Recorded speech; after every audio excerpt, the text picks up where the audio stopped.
ശാസ്ത്രം ഇത്രത്തോളം പുരോഗമിച്ചിരിക്കുന്ന ഒരു കാലത്തിൽ ആത്മീയതയുടെ പ്രശസ്തിയുണ്ടോ? നോക്കൂ, ആത്മീയത ഒരു മതമാവുമ്പോൾ മാത്രമേ ഉള്ളൂ ഈ പ്രശ്നമല്ല. അതൊരു ആത്മീയ യഥാർത്ഥ സത്യത്തെ ആൾക്കാർ അന്വേഷിച്ച് തുടങ്ങുമ്പോൾ ഇതിന് വളരെയേറെ പ്രാധാന്യമുണ്ട്. ആത്മീയത എന്ന് വെച്ചാൽ ബോധമെന്നാണ് അർത്ഥം. ഇനി എന്ത് ഇത്ര വലിയ ബോധം? ഇതും ഒരു മതത്തിൻ്റെ അല്ലേ? ശങ്കരാചാര്യരും ശ്രീനാരായണ ഗുരുദേവനും ഇവരെല്ലാം പറഞ്ഞത് ഇതിനെക്കുറിച്ചല്ലേ? അപ്പോൾ ഇതൊരു ഹിന്ദു മതത്തിൻ്റെ അല്ലേ? നോക്കൂ, അവർ തിരിച്ചറിവ് ഉണ്ടായവരാണ്, അത് സനാതനമാണ്. എന്നാൽ അവരും ഒരു സംഘടന കൂട്ടിയിട്ടുണ്ടെങ്കിൽ അത് തെറ്റ് തന്നെയാണ്. അതിനോടൊരിക്കലും യോജിക്കാത്ത ഒരാളാണ് ഞാൻ. സാക്ഷാത്കാരം നമ്മൾ അറിയേണ്ടതാണ്, അതൊരിക്കലും വികാരത്തിൽ നിന്ന് ഉണ്ടാവേണ്ടതല്ല. നോക്കൂ, ശാസ്ത്രത്തിൻ്റെ കാര്യം നോക്കുമ്പം ശാസ്ത്രം നമുക്ക് വേണ്ടി ഒത്തിരിയും കാര്യങ്ങൾ ചെയ്തു നൽകുന്നുണ്ട്. എന്നാൽ മനുഷ്യന് വേണ്ടിയിട്ടാണ് ചെയ്യുന്നതെങ്കിൽ മനുഷ്യന് ആവശ്യം അവന് തൃപ്തി ഉണ്ടാവുക എന്നുള്ളതാണ് ഏതൊരു കാര്യത്തിലൂടെ. മനുഷ്യനെ സംബന്ധിച്ച് നോക്കുമ്പോൾ ഇവന് ചിന്തകളാണ് ഇവൻ്റെ വികാരം. ഇവൻ ചിന്തകളിൽ ഏർപ്പെട്ടു പോകുന്നൊരു ഇന്ധനത്തിൽ പോകുന്നൊരു ജീവനാണിത്.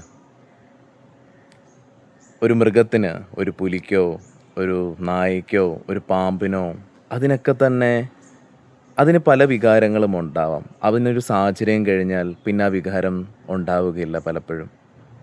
ഇപ്പം അതിന് മരണം എന്തേന്ന്, മരണം എപ്പോൾ ഉണ്ടാവും എന്നും പറഞ്ഞത് ചിന്തിക്കുന്നില്ല.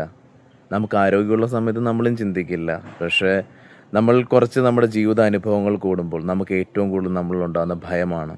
നമുക്ക് ഇന്നും ഭയമാണ് മനുഷ്യനെ സംബന്ധിച്ച് നോക്കുമ്പം. അത് പല സാഹചര്യങ്ങൾ വരുമ്പം പുറത്തു വരുന്നതേ ഉള്ളൂ. ഈ ഭയം അവൻ്റെ ഭാവിയും വരാൻ പോകുന്ന കാലത്തിൻ്റെയും അവൻ്റെ ഈ നിമിഷത്തിൻ്റെയും പല ചിന്തകൾ കൊണ്ടാണ് ആ വികാരം ഇരിക്കുന്നത്. ഈ വികാരങ്ങളെ മറികടക്കുന്ന ഒരു ശുദ്ധിയുടെ അവസ്ഥയാണ് ബോധമെന്ന് പറയുന്നത്. ഇപ്പോൾ ഭഗവാൻ എന്ന് പറയുന്നൊരു അർത്ഥം എന്താണ്? പ്യൂരിറ്റി എന്നാണ്. ഒന്നിനോടും ഭിന്നതയില്ലാതെ, ഒന്നിൻ്റെയും ഒരാശയങ്ങളിൽ കുടുങ്ങി നിൽക്കാതെ എല്ലാത്തിനെയും സ്വതന്ത്രമായി കാണുന്ന ഒരവസ്ഥ. അവിടാണ് യഥാർത്ഥ ശാന്തി തുടങ്ങുന്നത്. അവിടാണ് യഥാർത്ഥ ഉള്ളിൽ നിന്ന് സന്തോഷം ഉള്ളിൽ തുടങ്ങുന്നത്. അവിടാണ് എല്ലാത്തിനെയും തിരിച്ചറിവോട് കാണാൻ കഴിയുന്നതും കർമ്മത്തിൽ ഒഴുകിക്കൊണ്ടിരിക്കുന്ന ഒഴുക്കല്ല എന്ന ജീവിതം എന്ന് മനസ്സിലാക്കുന്ന ബോധാവസ്ഥ. അപ്പം ഇത് ശാസ്ത്രമാണ്. ഇതിന് വെറും പറച്ചിൽ മാത്രമല്ല, ഇതിനു വേണ്ടി പരിശ്രമിച്ച് ആ അവസ്ഥയിൽ എത്താൻ കഴിയുന്ന ഒരു രീതിയും കൂടിയുണ്ട് ഇതിന്. അപ്പം ഇന്നത്തെ കാലത്തും ആധ്യാത്മികത ആവശ്യമില്ലാത്തൊന്നല്ല. അത് മതമാവുമ്പം ചിന്തിക്കണം, അവിടെ വികാരങ്ങളുണ്ട്.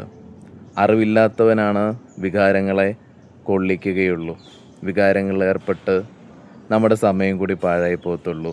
ഇന്നത്തെ സമൂഹത്തിൽ, ഇന്നത്തെ കേരളത്തിൽ പല രീതിയിലും പല പ്രശ്നങ്ങളും ഞാൻ കാണുന്നുണ്ട്. പക്ഷെ ഞാൻ അതിനെതിരെ ഒന്നും നിങ്ങളോടും പറയുന്നില്ല. നോക്കൂ, വികാരങ്ങളിൽ നമ്മളെ ഏർപ്പെടുത്താൻ എളുപ്പമാണ്. നമ്മുടെ ഒരു മനുഷ്യ തലച്ചോറ് ഇങ്ങനെയാണ്.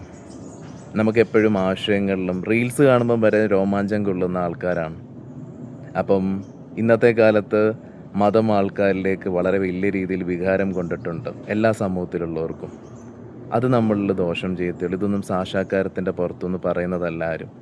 വേറെ എന്തിനോടൊക്കെയുള്ള വിദ്വേഷം കൊണ്ടാണത്. ആ വിദ്വേഷം ഒരിക്കലും നല്ലതല്ല, അത് നല്ലതാവുകയുമില്ല. സാക്ഷാത്കാരം ഉള്ളിൽ നിന്ന് തിരിച്ചറിഞ്ഞ് നമ്മൾ തന്നെ പ്രവർത്തിക്കേണ്ടതാണ്. അതിന് നമുക്ക് വേണ്ടത് ശുദ്ധിയാണ്. ആ പാതയിലൂടെ പോവുകയാണ്. ഞാൻ ഹിന്ദുവാണ്, എൻ്റെ സമൂഹത്തിലുള്ള ആളുകൾ എൻ്റെ ദൈവത്തെ ആക്ഷേപിച്ചു. ഒരു കൃഷ്ണനെ ആക്ഷേപിച്ചാൽ കൃഷ്ണന് വേദനിക്കുമോ? ഈശ്വരൻ എന്ന് വെച്ചാൽ ഏകാന്തതയല്ലേ? ഏകാന്തമായിരിക്കുന്ന ആ സ്വരൂപത്തിന്, അതിനെ അറിഞ്ഞവർക്ക് ഒരിക്കലും വേദന ഉണ്ടാവില്ല. അപ്പോൾ ഭഗവാൻ ശ്രീകൃഷ്ണന് വേദന ഉണ്ടാവും, അല്ലെങ്കിൽ ഏതെങ്കിലും ദൈവത്തിന്? ഒരിക്കലുമില്ല. അങ്ങനെ അറിവില്ലാത്തവൻ എപ്പോഴും ആൾക്കാരെ കൂട്ടുവാനായിട്ട് വികാരങ്ങൾ സമൂഹത്തിൻ്റെ മുന്നിലേക്ക് പ്രകടിപ്പിക്കേണ്ടി വരും. അത് ഒത്തിരി ദോഷമുണ്ടാക്കും. ഒരു സംഘടന വളരെ ദോഷമാണ്. അതിനുപരി തന്നെ തിരിച്ചറിവിൻ്റെ പാത വ്യത്യസ്തമാണ്. എന്നാൽ ഇത് നമുക്ക് മനസ്സിലാക്കാൻ കഴിയില്ല. നമ്മളെ ഈ രീതിയിലാണ് ഉണ്ടാക്കിയിരിക്കുന്നത്, നമ്മുടെ തലച്ചോറിനെ. അതിൽ നിന്ന് പുറത്ത് കിടക്കുക. ശാസ്ത്രവും ആത്മീയതയും ഒന്നാണ്, ഇത് വേറിട്ടിരിക്കുന്ന ഒന്നല്ല. ഇതിനെയും തെറ്റിദ്ധരിച്ച് കാണുന്നുണ്ടെങ്കിൽ ഞാൻ എപ്പോഴും പറയുന്നത് പോലെ അതിനും കാരണം മതം മാത്രമാണ്. അത് ഹിന്ദു ആണെങ്കിലും മുസ്ലിം ആണെങ്കിലും ക്രിസ്ത്യൻ ആണെങ്കിലും ബുദ്ധനാണെങ്കിലും എല്ലാം തന്നെ മതം മാത്രമേ ഉള്ളൂ എല്ലാത്തിൻ്റെയും പ്രശ്നം. മനുഷ്യരാശിയെ കുടുക്കിയിട്ടിരിക്കുന്ന ഒറ്റൊന്ന് മതം മാത്രമാണ്.